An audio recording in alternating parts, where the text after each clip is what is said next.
On today's show, the Hawks go to Milwaukee and fall on this Saturday evening, falling to 2-3 on this road trip. We'll touch on all of what transpired in this game, the big picture, the details, the nuance, and much more, and all of that is on the way. You are Locked On Hawks, your daily Atlanta Hawks podcast, part of the Locked On Podcast Network. Your team every day.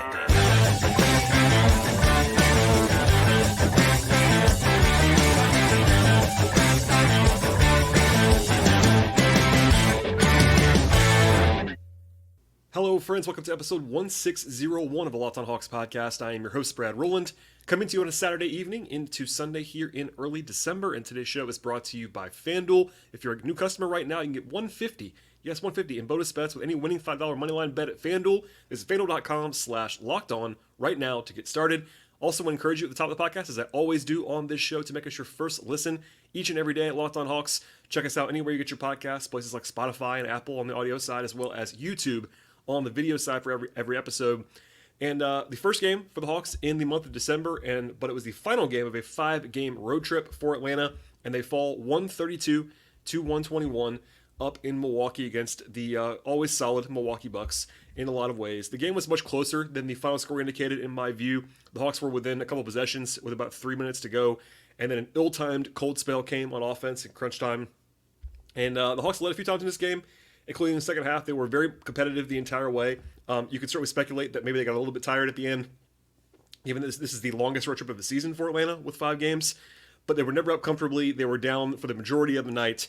And in the end, it was just Milwaukee making plays down the stretch, and the Hawks just kind of went cold at the worst possible time at the end of this game. But if you're a new listener, first of all, welcome aboard. I appreciate you listening to the podcast. Please subscribe to the show. But also what we do here is kind of go through the big picture at the beginning of the podcast, and we'll sort of dive into the more nuance and sort of the takeaways and observations throughout the game. And at the end of the show, we'll talk about how each player in the Hawks rotation performed in this spot. So we'll start here. And as crazy as it sounds, on a night when the Hawks actually scored 121, it was really the offense. When you factor in the fourth quarter in particular, I would probably argue that the Hawks were actually worse on offense in this game by their normal standard. Keep that in mind. This is an offense-first team. Keep that in mind always with this Hawks team. But if you factor all of the stuff into one, Atlanta's offense was probably a bigger problem for the balance of 4 quarters than the defense, again, when adjusting for their own team strengths and personnel, etc. Offensively, the Hawks scored at about 115 or so offensive rating in this game. That is above average, and I will just leave that right there right now. But it's also below where the Hawks normally are, and then throw in the nuance of this. So the Bucks are solidly below average defensively this year. I know that sounds crazy if you're not been paying attention closely, because Milwaukee's been really good on defense for a very long time. But number one, this is a new coaching staff in Milwaukee. Number two, this is a new setup without Jrue Holiday, who is their best perimeter defender, and you add Damian Lillard in there. This is an offense-first team now in Milwaukee. For instance, the Bucks are coming into the night dead last in the league in transition frequency allowed on defense. They don't get back. They're bad defensively in that area. They don't create turnovers. They're middling pretty much across the board defensively. So keep that all in mind. This is a Hawks team. Yes, it was on the road, but you're an offense that's awesome for Atlanta this year, top 5 in the league. And you're playing a team that's below average defensively, to be kind, right now, and you only score, below where the Hawks have been scoring for the season. So, it may sound crazy, but it was a fast-paced game, and the Hawks were not particularly efficient. They weren't awful offensively by any means, but they weren't great, and they kind of have to be great with the way this team is built right now, especially without Jalen Johnson, who helps their defense so much. But the Hawks just didn't make shots in this game. They ended up shooting 45% from the floor in this one and 48% on twos. That's a terrible number. They did shoot well from 3. They were 15 of 38. That's all you can kind of ask for as far as attempts and makes for the most part. And they actually did very well in the possession game. I often rag on this and also praise it when the Hawks do well in this area. What you want to do, though, is kind of have a nice baseline of taking more shots than your opponent, which basically means you want to take more free throws. You want to also create offensive rebounds and avoid turnovers, etc. And the Hawks did very well in that category. In fact, Atlanta took 12 more shots than Milwaukee in this game. But the shooting disparity was just too much to overcome. And for long-time listeners, this next thing is going to actually make me sound like I'm talking about a previous edition of the Hawks, under Nate McMillan, for instance. But Atlanta's shot profile, i.e. where they take shots and how they create those shots in this game, it was bad. It was like throwback, old-school bad in this one. For example, the Hawks were 99th percentile in long mid-range frequency. So basically, they took a lot of long twos in this game, which are usually the worst shots you can take. 21 of those in a game. That's a lot. 44 twos from outside the rim. That's a skyrocketed number. That's like 95th percentile or so. Only 7 corner threes in this game. Only 19 shots at the rim in this game. All of those are bad. Like, that's way too many mid-rangers, not enough rim, not enough corner threes. In general, you never want to take more long twos than rim attempts, and the Hawks did in this game. You don't want to take 44 non-rim twos in a game if you can help it.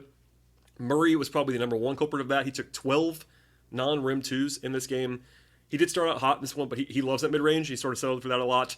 Bogey actually took a lot of these in this game. He had a couple shots that were actually like foot on the line, 3-point attempts, but ended up being twos, but still ended up, I think, taking 9 or 10 long twos. That's not what you want. 6 for Hunter, etc., etc.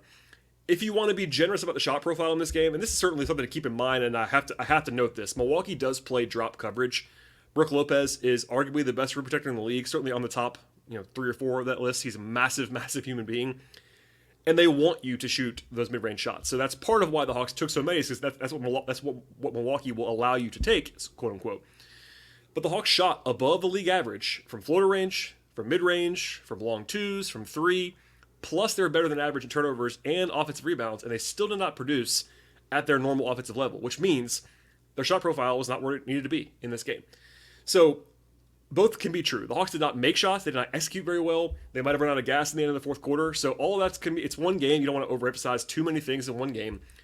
But this looked like kind of the problems from previous regime on offense, and they kind of settled a lot in this one. Quinn talked about that after the game, not like in specifics, but he referenced shot profile and kind of where the Hawks took their shots from. And I agree, that was a problem in this game. It's a one-game sample size. They've been better with that this year. And they did take enough threes. That's something to always keep in mind. In the first half, they weren't shooting a lot of threes. I was a little bit worried about that. They took more in the second half, but the rest of the shot profile did not really normalize, and there you go. For me, it was a process issue. And yeah, Trey and DJ were actually great in this one as far as the first half was concerned. They were red hot, ended up with 30 points each, but they both kind of settled down the stretch and did not play all that well after halftime, and that's at least notable when you lose the game in kind of close fought fashion. So we'll leave it there for now. But it was the inverse on defense in a lot of ways. The Hawks were really bad in the first quarter of this game defensively. They allowed 42 points. It was like a massive offensive rating from Milwaukee. But after that, pretty solid, honestly. Now, they had a 126 defensive rating, and I'm not going to tell you anything other than the fact that that's not very good. Obviously. I'm not saying otherwise. The Hawks were not great defensively in this game, so don't hear what I'm not saying. In a vacuum, a normal team, this would have been a defensive problem in a lot of ways. But the Hawks, with where they are and facing a bad defense and a great offense in Milwaukee, that's why I lean to it be more of an offensive first process issue kind of loss. But still, defensively, they couldn't stop the Bucks in this game for the most part. Milwaukee shot 60% from the floor and 42% from 3 in this game. Some of that was good shot making. Dame Lillard made a couple of crazy shots in the second half. He was very good down the stretch. And of course, he's an All-NBA, future Hall of Fame player, so not a huge surprise there. But they got really good shot quality in a lot of the night, and that was the difference between the Hawks and the Bucks in this game, I thought. And again, by the numbers, the Hawks were pretty good defensively on the glass and turnover creation and preventing free throws, but it was the shooting and the transition game that kind of propelled the Bucks to the win. One team was much better playing with pace in this one, and it was actually the Bucks, which is kind of a surprise, but there you go. So big picture on the trip, the Hawks go 2-3. The Hawks only have 2 trips this year of at least 5 games. They're both exactly 5 games, and they're one now, and then there's one later in the season. 2-3 is not great, but it's also kind of fine for what most teams would want on a road trip. They're down 9-10 on the year. No one wants to be there. Obviously, this was not their best performance, nor was it their worst performance of the season by any stretch of the imagination. For example, the folks at FanDuel made the Hawks a 6.5-point underdog in this game. Also, it was one of the highest totals in the league over-under-wise of the season, and actually went over at the very end of this game. But look, it's not this simple. But the Hawks, on the trip, the Hawks won the 2 games that they were favored in. They beat San Antonio, of course, and they beat Washington. The other 3 games, they were underdogs in against good teams. And yeah, it would be nice to win one of those games. No one's saying otherwise. But there's no great shame in losing to Boston, Cleveland, and Milwaukee on the road. Those are 3 teams that were supposed to be just flat out better than the Hawks in the minds of most people preseason. They had higher projections, etc., and they're on the road. So I'm not trying to spin it. The Hawks are not playing all that well right now, and the absence of Jalen Johnson does hurt them in a lot of different ways, which I've talked about pretty much ad nauseum for the last week or so. But I thought the Hawks were not awful in this game. They were competitive, but again, the offense was kind of not good as much as you wanted it to be, and then defensively, they just kind of couldn't get the key stops early, and the end result was a game that I thought was closer than the final score, but still, the Hawks were not the better team in this spot, which is not a huge shock. Again, Milwaukee's 9-1 at home. Like, it kind of is what it is on that front. But we'll have more details on this game in a second. But certainly not one to, like, scratch and claw your eyes out about if you're a Hawks fan. But still, 9-10 is 9-10, and no one is terribly happy around Atlanta right now. And I totally get that, to be sure. All right, so we'll have more of this game in a second. But first, a word from our sponsors on today's podcast. Today's show is brought to you by Jase Medical, and I know we come to sports to escape from some of the crazy realities of life, but if you don't mind, I have to talk just for a minute about preparing for real life. According to the FDA, pharmacies are running out of antibiotics like amoxicillin right in the middle of the worst flu season in over a decade. That's scary stuff for a lot of different people. It would be a helpless feeling if someone in my family or close friend group got sick while actually having a supply chain issue, keeping them from getting the life-saving medication that they actually needed. But thankfully, there is Jase Medical. They offer the Jase case, and that is a pack of 5 different antibiotics to treat a long list of bacterial illnesses, including UTIs, respiratory infections, sinusitis, skin infections, and many others. This stuff can happen to anybody, and you want to be prepared at the very least. Visit jasemedical.com and complete your physician encounter right now. It'll be reviewed by a board-certified physician, and your medications will be dispensed by a licensed pharmacy at a fraction of the regular cost. It's ever more important to be prepared than it is today, and you can be prepared by going to jasemedical.com and use the promo code LOCKEDON to get $20 off your order with Jase Medical. That is jasemedical.com, and use the promo code LOCKEDON. Okay, we'll dive in now to how this game kind of unfolded. And I honestly thought the Hawks might change the starting lineup. Talked about it a little bit on the last show and start the two centers together because they were playing this big Bucks team. They didn't do that, but as I sort of foreshadow, the Hawks played the two-center lineup with Capella and Okongwu 3 different times in this game, which is the most they've ever played it by any stretch. It was a good matchup for that against a Milwaukee team that plays two bigs most of the time, but notable. They had Bey on Giannis for a while. They had Capella and Lopez. They were clearly loading up to Giannis most of the night. Giannis had a good game, of course. He had 32 points, but he wasn't like dominant as a scorer. He had 10 assists. He did play well there, but they were at least shading to him pretty much the entire game. I thought Capella had a nice block on him early on, one-on-one, drew a charge on him in the first couple minutes as well. But the Hawks struggled with Milwaukee trying to push the pace, for instance, and that was a theme throughout the night. Capella had 3 assists in the first quarter. That never happens, basically. And Trey and DeJounte were hot early on. They actually made 6 of their first 7 shots. That continued for a while in this game. Rotationally, no surprises, which is a weird thing to say because, again, it was Garrison Matthews instead of AJ Griffin. So we'll have a bigger answer on AJ at some point when I have a guest on or if I have a mailbag question on this, but didn't play in this game. 9-man group for Atlanta, and basically 8.5. Garrison was kind of the ninth, very clear 9th man, and Wes Matthews only played 12 minutes. So the top 7 played a lot of minutes, and then it was kind of a dip to the 8th and 9 guys in this game for Atlanta.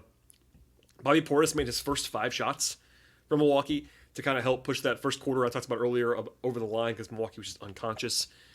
But the Hawks did a terrible job, I thought, getting back on defense. There was a possession in the first quarter where Wes Matthews busted it back defensively, forced a miss in transition, but the Bucks got down the floor before the Hawks did and got off the rebound and created a bucket, and Wes was not happy about that. It was very obvious that he was bothered by that, and he should have been. He got back and nobody else did. But the Hawks allowed 42 points in the first quarter, a 161 offensive rating. They were only down 5 because the offense was really good in the first quarter, but Milwaukee shot almost 70% from the floor in the first quarter. They actually had their highest scoring first quarter of the season with 42 points. So yeah, you shouldn't be down 5 when you're scoring the way the Hawks were, and they were really good on offense in the first quarter, but then the rest of the game, as I mentioned before, it kind of flipped. They did play the two-center group once in the first half and twice in the second half. I thought it was pretty obvious to me that the defense improved both times. And Quinn was asked about it after the game. He talked about the defense. Obviously, the theory of that group is that you're going to be good defensively, or at least better defensively. But you have to balance that out. So the Hawks are they're almost going to always play 3 offensive players with those guys. So it's kind of trying to find balance. But both times that they played it for long stretches, the defense improved and the offense declined, which is kind of what you'd expect, honestly, in playing that group. So it's kind of, one, half dozen or 6 and all that stuff. But it did help the defense. I did think that Capella missed a layup that they kind of just has to make at that point in time. They struggled to score. Only had 8 points. I think, no, actually 6 points in the first 4 minutes of that with that group. But they were, good defensively, I thought. At least better defensively in that quarter. I thought Capella, who we'll come back to later on, I thought played well in this game, but offensively had a couple of just mind-numbing plays. It was kind of a microcosm of Clint in a lot of ways where the offensive mistakes stick out to people watching the game, and I totally get that. They were bad. Like a couple of bad non-passes. There was one possession in the second quarter where he kind of didn't handle a sort of a tough initial pass on a fast break situation. But he got the ball back and obviously should have passed the ball. But instead, he put his head down and tried to go through Brook Lopez for an offensive foul. And it was kind of a bad call, but he missed the layup anyway. Like, I thought he was really good defensively in this game, but he had a couple of non-passes and a couple of, missed layups around the rim. And those things just get remembered. And I totally get why. Like, I thought he played well in the aggregate, but he does have those possessions every game that just make you scratch your head. Like, what are you doing, Clint? I don't really know in a lot of ways. And the Hawks were, again, down 4 at the half. They were in it. It was much more of a slower paced game in the second quarter as it kind of went on. Trey and DeJounte, by the way, had 38 of the first 63 points for the Hawks in this game. They ended up scoring still about half the points in the game, but they were very hot early on. It was actually a rare half this year, and this actually happened the entire game, where the starters were better than the bench. Even with Milwaukee's late run at the very end of the fourth quarter, which came against the starters were still much better in the plus-minus than the bench was. For instance, Okongwu was minus 19, and that does not happen very often this year. It's usually the bench minutes that kind of pushing the Hawks ahead because, at least when they had Jalen Johnson, one of the strengths of this team was like kind of their 3 through 9 kind of group compared to a lot of benches. But that was not the case in this game. They struggled with the bench along the way. And that happened early and often in this one. Weirdly, I thought actually talked about this during halftime. Saddiq Bey only took one shot in the first half, and that just can't happen. Like, Bey's defense has been a topic of mine for a while. It is what it is. It's not good. But he does have offensive strengths, and like to play him a lot of minutes, he needs to be taking more shots. Even in this game, he was more aggressive looking for his shot after halftime. He took 6 shots in the second half. But like he shouldn't be playing 36 minutes and taking 7 shots. Like that needs to change. I'm not saying he's going to be a super high usage guy, but Bey needs to be more aggressive, I would say, offensively to make up for some of the defensive weaknesses that he has. Anyway, there was a lead actually from the Hawks a couple times. They had an 8-0 run early in the third quarter, but they had an offensive lull in the middle of the third, and then another one at the end of the third. They didn't score for about 3 minutes. They had 7 trips in a row. They were empty in the third quarter. The Bucks had a nice 10-0 run at the end of the quarter when the Hawks just could not score. I thought Garrison Matthews actually had a nice play. We took a charge at the end of the third, and then Bogey had a 3 at the buzzer. But before that, it was really kind of rough at times. But they kind of got back on the rails and took a 1-point deficit into the fourth quarter, which they obviously lost by a considerable margin. It was the 2-center group again twice. Capella was fresh. He actually had a 4th foul in the third quarter, sat for a while. But then Capella actually had a nice big-to-big pass with the Okongwu for a layup. He had a nice block early on Giannis and then ran the floor, and then Trey found him for a dunk. I thought he was really good in that first stretch of the fourth quarter. They got in the bonus very quickly in the fourth, the Hawks did, which is usually a Trae Young staple, but unfortunately they did not take advantage of that at all and ended up only having 21 free throws in the game and only a handful of those in the fourth quarter. And I noted this earlier, but Dame Lillard took a couple of just crazy shots in the middle of the quarter that kind of put Milwaukee in a more comfortable spot. But the Hawks are down 5 with under 5 minutes to go. They actually got a great look from Saddiq Bey from 3, and he just missed it, which is kind of brutal. But they were hung in there. Again, Murray scored. They were down 3 with 3:30 to go into a timeout. And at that point, Hunter collided with Chris Middleton, actually. Got looked at by trainers. He came back in the game a minute later, but he got hit pretty hard. They actually went to Wes Matthews, which I thought was interesting because he had been sitting out for a long time. But I think Quinn just thought they couldn't possibly go to a lineup that had Trey, DeJounte, Bogey, and Bey defensively, which I kind of agree with. But a big sequence I thought with about 2.5 minutes to go and the Hawks down 3, Trey and DJ both missed mid-range jump shots. Not awful shots, but just missed, not great process shots. And then Dame made one and Giannis made one. And it went from 3 down to 7. Up to 7 in terms of the deficit was concerned. And then from there, like all of your margin for error is gone. Down 7 with 2.5 minutes to go. Like you're not dead, but you can't give up buckets, and they kind of did from there. Trey caught one with about a minute and a half to go, lost the ball, and the Capella tried to save it from going out of bounds, threw the ball away, trying to get to Wes Matthews sort of the top of the key. That was kind of it. Dame scored. And I'll give you some more numbers now that I didn't give you earlier. Offensively, in the fourth quarter in crunch time, it was not good in this game.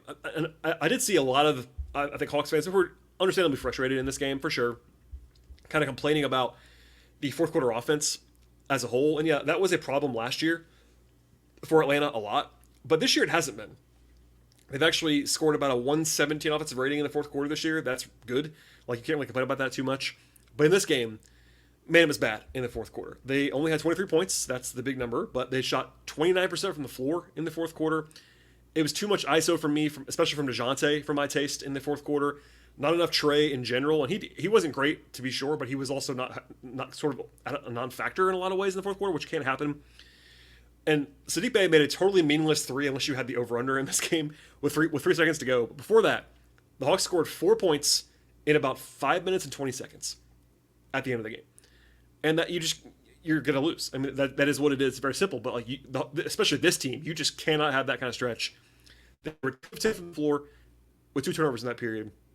And look, maybe some tired legs, again, during the long trip of the year, but no execution. They just didn't make shots. You know, it was equal opportunity. It wasn't just one guy. You know, Murray, I thought, was probably the guy I had the least patience for down the stretch, just kind of playing iso ball. But he actually made one of the 2 shots. And they just did not have good shot quality. They didn't have great process. And they also, when they had good looks, like the Bay 3 with like 3 minutes to go was like a great look out of a timeout. Like a beautiful play. Capella had a nice pass in a way he doesn't always do, delivered it, and Bay, was just kind of in and out. And like, it's a good shot. You can't really complain about the shot. He just didn't make it.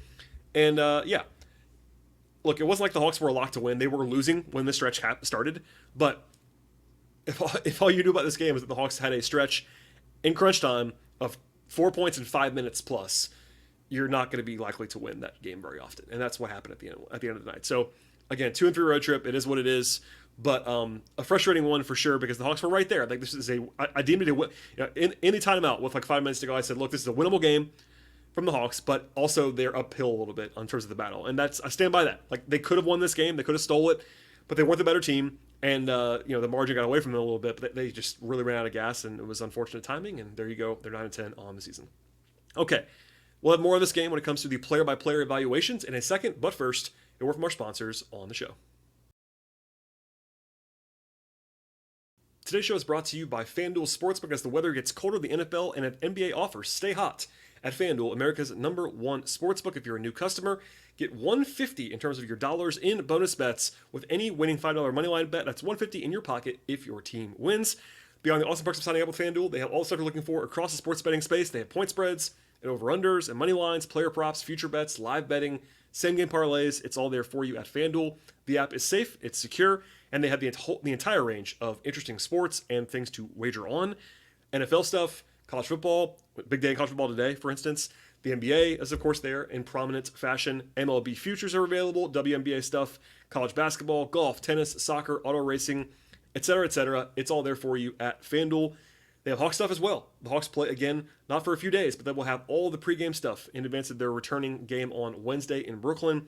Pregame lines, live betting when the game starts, player props, and more. And now is the time that you want to sign up with the folks at FanDuel and visit FanDuel.com/lockedon. Check out the official sportsbook partner of the Locked On Podcast Network with an offer that you will absolutely not want to miss. One more time, that is FanDuel.com/lockedon. FanDuel, official partner of the NFL. Okay, and to the players in this one, and as I mentioned before, the bench was not fantastic on this night. Jase Matthews only played 7 minutes. Didn't take a shot. He likes Saddiq Bey. Like he can't play 7 minutes and not shoot. Garrison's not just as much of a pure specialist as some people might think that he is, but he's got to take threes if he's going to be on the court. That's just what it is. Same for AJ Griffin if he plays. That just has to be part of the calculus. He took a charge, did a nice job there, but turned the ball over once. Wasn't great in his 7 minutes. Wes Matthews, I thought was fine defensively. Had 2 steals, but 0-2 from the floor, 0-2 from 3. 1 point for Wes in 12 minutes. Bogey had a rough one. He actually hit a couple of tough shots in the second half, but missed a lot of open shots. I think if you gave Bogey his 18 looks, and he took 18 shots in this game, if you give him in those looks again, he would score more than he actually scored in this game, usually. He had 14 points. He actually was 4 of 11 on twos, 2 of 7 from 3. 2 steals and a block for Bogey and 3 rebounds, but not his best night on either end of the floor, I didn't think. Okongwu wasn't fantastic either. 5 points, 4 rebounds, 3 assists for Okongwu. Actually, a game worst, -19. Not fantastic. Offensively, just kind of a non-factor. 2 of 2 from 2-point range, 0-2 from 3. 1 of 3 at the line in this one. I thought he and Capella worked okay together. That was a bright spot. But the bench units that had no Capella did not perform well. And part of that was the fact that Okongwu did not have his best in this particular game. To the starters. DeAndre Hunter left the game late, came back. Hopefully he's okay. 12 points, 2 steals for DeAndre. Only 1 rebound. Not ideal there. He was 3 of 8 on twos and 0 of 2 from 3. Got to the line 6 times. By the way, Hawks PR had this. Hunter is currently on his longest career streak of made free throws. I believe he's up to 34 in a row right now. He came into tonight shooting 88% of the line and improved that number. So he's probably like 90-ish% at this point. Not a huge volume guy there, but certainly taking more of them sometimes and also making them all. So that's not a bad thing to have happen on your side. He, along with Capella, were the only two guys on the team that had positive plus minuses in this game. Again, the starters were better than the bench, flat out in this one. But Hunter was just okay. He wasn't fantastic, nor was he terrible. Bay, way more effective and aggressive second half, I thought. Defensively, it's every night. Not great. But I thought he was at least competitive with Giannis a few times. That's helpful. He is physically strong, which does help in certain situations. And I think he's probably better against bigger guys because he's a little bit more attentive on the ball than off. Plus, he's just physically beefy. But 17.9 rebounds. I thought he was pretty good on offense when he actually got engaged. Made 4 threes in the second half. And there you go. Capella had a weird night. So I talked about it a little bit earlier. But it was kind of the epitome of the Capella experience right now in a lot of ways. In that I thought he played like legitimately well in this game. And Hawks fans did not seem to agree because they only think about the plays he doesn't finish. Which is understandable. Again, I'm not... Listen closely now. I'm not saying Capella was particularly good on offense in this game because he wasn't in a lot of ways. He was 4 of 13 from the floor. And yeah, I think I counted 4 or 5 of those were missed tip-ins. So like, okay, like I don't, whatever on those. But he did have at least 2 missed like layups he has to make for sure, maybe 3. And also a couple times where he just puts his head down and just takes these shots where he just shouldn't take them. So he was overly aggressive as a finisher. No question about that. Now, he also tied a season high with 4 assists.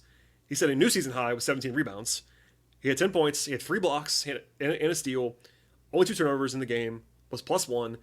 Was very, very clearly their best defender. Like, not even close, in my opinion. I think Capella was legitimately good defensively in this game. So, like, you put it all in the blender. I'm not acting like he was, like, Moses Malone tonight, but I thought he played pretty well. And I think people just need to get a little bit past the finishing mistakes. But look, I get that it's frustrating. I'm admitting right now there were at least 3 plays in this game that even made me want to tear my hair out with regard to Clinton offense. So no argument there, but I encourage people to take a deep breath. And defensively, he was legitimately impactful. And if he didn't play in this game, they would have lost by a lot. Like obviously they lost by 10 points anyway. But the Hawks won the Capella minutes. They were +1 in this game. So that's not everything, but I think if you watch the game, like it felt right. I think the Hawks were just better with Capella on the court in this game. I think defensively, he was an impact guy for a large portion of this one. To be fair, this is actually a good matchup for him in a lot of ways. Milwaukee always has been a good matchup for him defensively because he's just so beefy, and Milwaukee's kind of big and not like super athletic, other than Giannis. But there you go. To the backcourt. So DeJounte was due for a good shooting night, and he had one in this game. 30 points on 12-19 from the floor, 4 of 6 from 3. He was 8 of 13 on 2s, very solid. 4 of 6 from 3. So like, I did not love his process offensively in this game. Only 3 assists, not the best with the kind of usage that he had, but I thought that he at least made shots, and he was due for one of these. He had not shooting the ball very well. He had a better game on Thursday, but before that he had been rough for a while, so made shots, but I thought he was just okay, despite having 30 points. I get that it's like hard to have 30 and not be like great, but I don't think he was great. I think he was just fine. Trey had a kind of a weird game. Like in the fourth quarter, he was very kind of absent. It was a lot of DeJounte down the stretch. Trey's up with 32 and 12. Actually was 8 of 15 on 2s, 5 of 13 from 3. Only got to the line twice and missed one of them, so that was a little bit lower than usual. 12 assists though, 2 steals.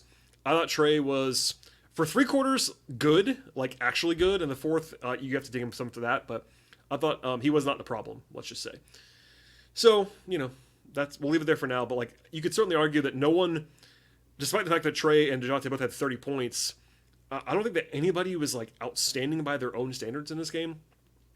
I would argue like maybe Clint was the best compared to their normal baseline. Maybe Bay in the second half, Trey in the first half. DeJounte was solid for sure, but the bench was rough. And look, this is a team like believe it or not, or deny it or not, or whatever you want to say, they kind of need the bench to be outscoring the opposing bench, especially on a night when Milwaukee is kind of known for not having a great bench, and Milwaukee's bench was way better than the Hawks bench in this game. Bobby Portis is like kind of their sixth starter in a lot of ways, but Cam Payne has 18 points off the bench for Milwaukee. You're going to lose sometimes. It is what it is, but we'll leave it there for now, and a couple days off now for Atlanta. Not necessarily for the podcast, but not for, it is what it is. The entire NBA, actually, is off on Sunday as a quirk of the in-season tournament schedule and all of that stuff. And the Hawks don't play again until Wednesday. So they have 3 full days now in between games. I sometimes say days off. They're rarely full days off, practice and stuff, but 3 days between games for Atlanta now before they host the Nets in a rescheduled game on Wednesday. Hilariously, the Hawks' last home game was also against Brooklyn. It was actually going to be 2 weeks exactly between those 2 games, and Brooklyn comes to town on Wednesday. That'll be interesting. I will have podcast content between now and then, so that will not be the next show. I'll have at least 1, probably 2 episodes between now and then. But yeah, stay tuned for all of that. That's the next time the Hawks play a game again, is on Wednesday. And as a final PSA, for those of you who might not know this yet, I get questions about this almost every day, so I'll just say it again now. There is some extra audio-only content in the audio-only feeds when it comes to Apple, Spotify, etc. It comes from the Locked On Podcast Network and the Locked On Sports Atlanta podcast. They're either postcast, there's an Atlanta Basketball Party podcast.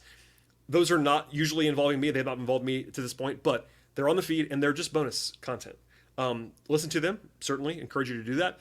But I'm not doing any less. I'm still doing my normal episodes. Sometimes after the games, you will have 2 different episodes in your feed. So it's just like kind of a double feature in a lot of ways. My show will be there, though. I'm not doing any less. I'm still doing 5 episodes a week on average and talking to you after every game with only 1 or 2 exceptions all year long, usually. So hopefully that answers all the questions. But please subscribe to the show anywhere you get your podcasts, and you get bonus content. You also get my content, which is, again, a ton of episodes. This is episode 1601, so 1,600 plus episodes of the podcast since I launched it in 2016. So still rolling along at full strength. No worries there. Subscribe to the show, Apple, Spotify, YouTube on the video side. Also like the show there as well. Subscribe for alerts, all that stuff. Ratings and reviews appreciated. Follow the show on Twitter/X at Locked On Hawks. Follow me there as well at BT Rowland. I'm also at BT Rowland on Blue Sky.